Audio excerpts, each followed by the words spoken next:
Hey. All right. Good day to all of y'all. Bube Simpatum Hlaba right here. Another episode of Football is a Religion. Yo, guys, I'm fresh, eh? New haircut. Let's get down to business. Let's get down to what we are here to do.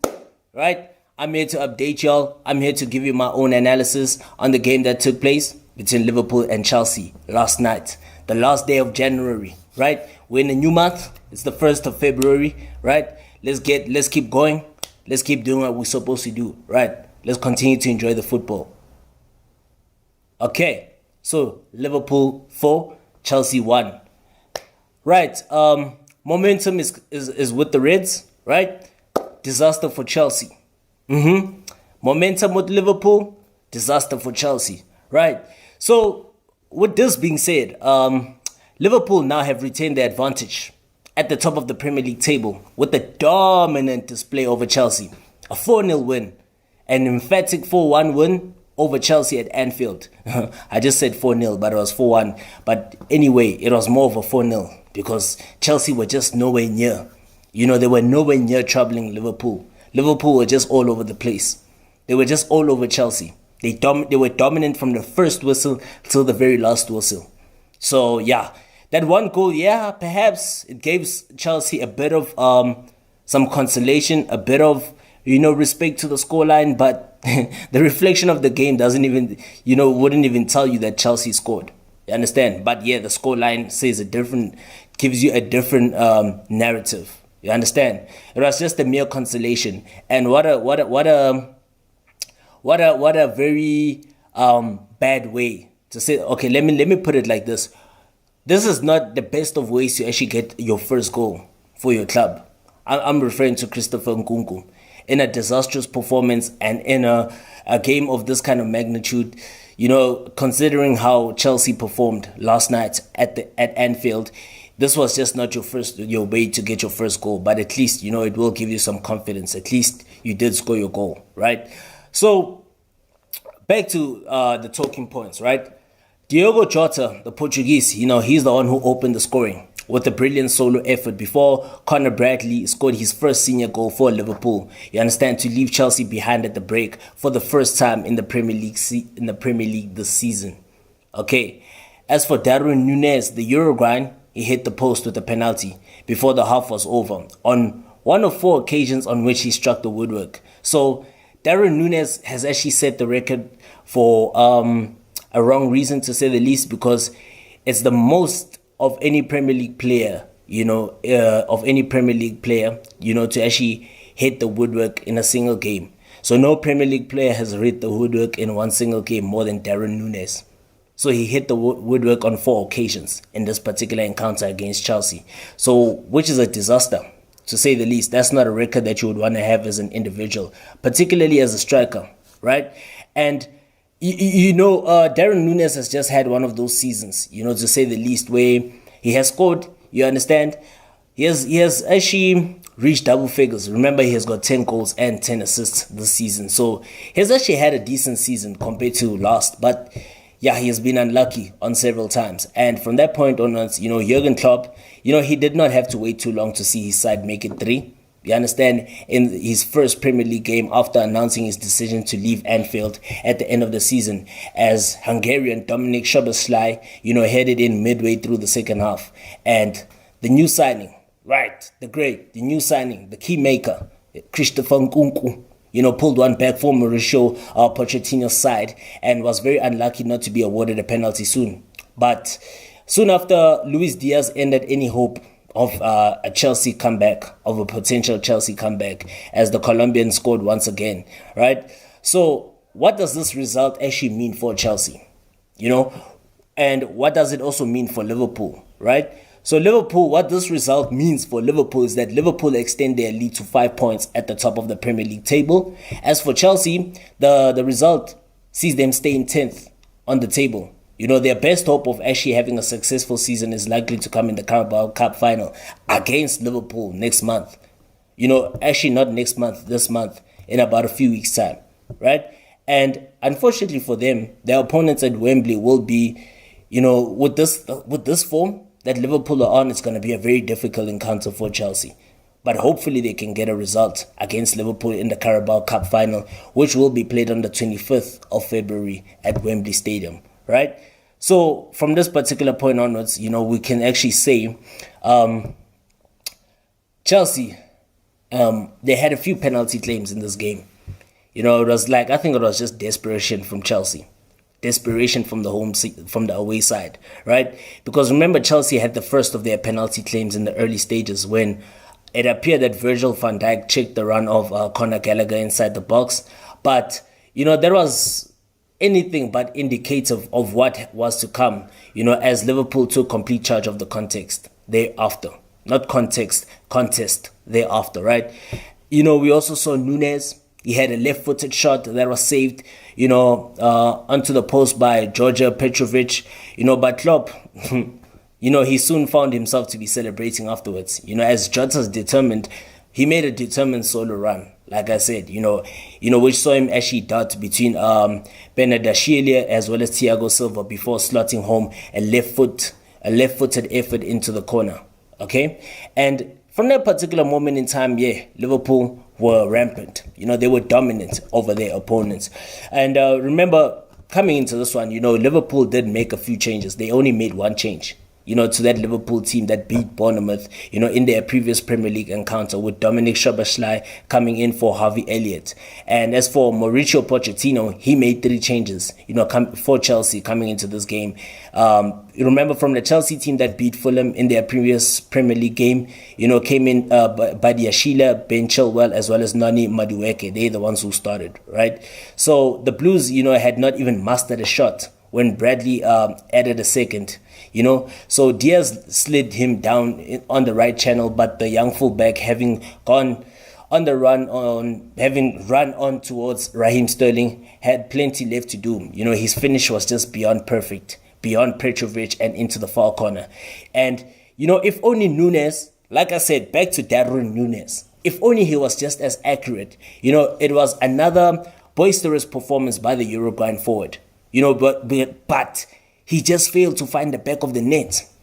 He just failed to find the back of the net. You understand? Because Darwin Nunes has now set an unwanted record, for a striker. Think about it. Darwin Nunes has now hit the woodwork more than any other player in the Premier League so far this season.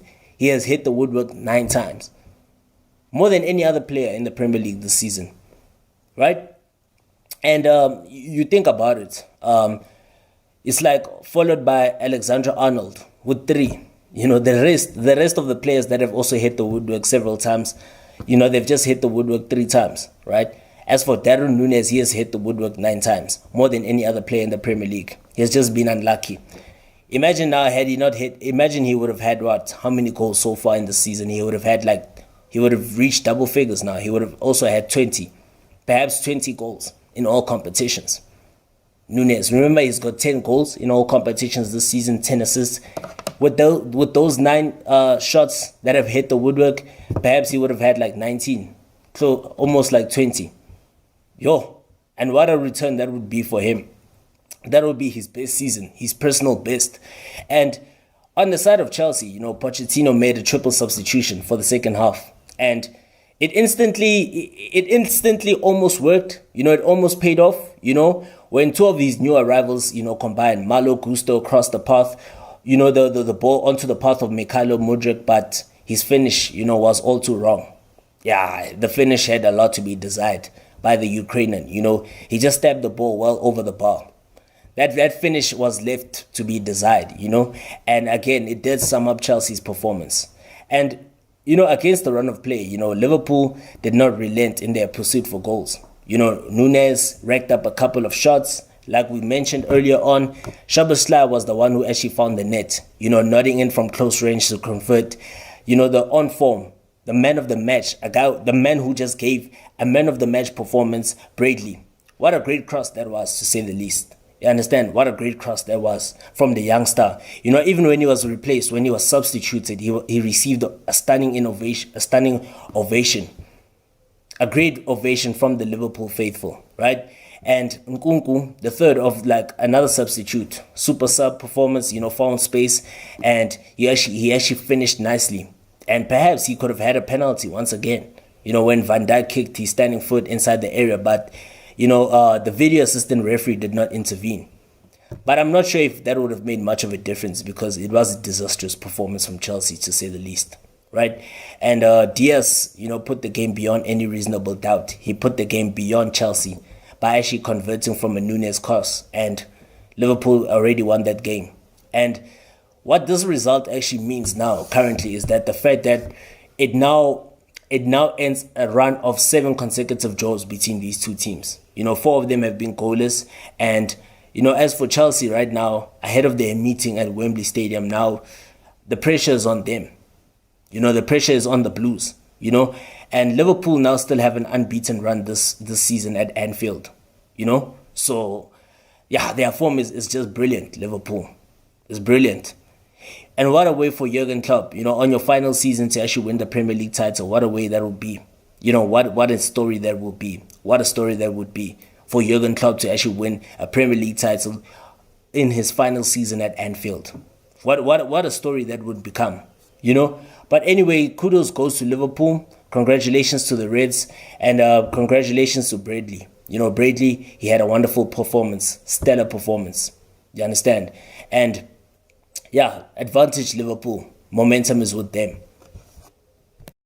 Right. So again, let us talk about the statistics. With regards to the fact that Liverpool beat Chelsea by 4-1 at Anfield. So that victory for Liverpool, what does it mean in terms of stats? Statistically, what does that mean? That counts to the fact that now no Premier League team has lost more away games in all competitions since the start of last season than Chelsea, right? With the Blues now losing 6 of their last 7 on the road. Imagine. That's a very bad record for Chelsea, a disastrous record. And this performance at Anfield also stated why they haven't been good on the road, on their travels. It stated why. And Liverpool, right, this was their biggest margin of victory in a Premier League game against Chelsea, since May 2012, when they actually beat the Blues by 4-1, same scoreline at Anfield, under their former manager Kenny Dalglish. Now Liverpool boss Jurgen Klopp he has become the 7th manager to win 200 Premier League games. This was his 200 win, as the record 200 victory in the Premier League for Jurgen Klopp. So now he has become the 7th manager to actually win 200 Premier League games, with only Pep Guardiola doing so in fewer matches. And right back, Conor Bradley, he became the youngest Liverpool player to score a goal, and to actually assist a goal in a Premier League match since Raheem Sterling did the same feat, who was actually on the side of Chelsea, returning to his former club, Raheem Sterling. Remember, Raheem Sterling was the last player to do so, right? He was the youngest player to actually score and assist in a single game, which came way back in 2014, right? So Conor Bradley achieved the same feat against Raheem Sterling's team, Chelsea. And as for the Uruguayan Darwin Núñez, he has now become the first player on record to actually hit the woodwork 4 times in a single Premier League match.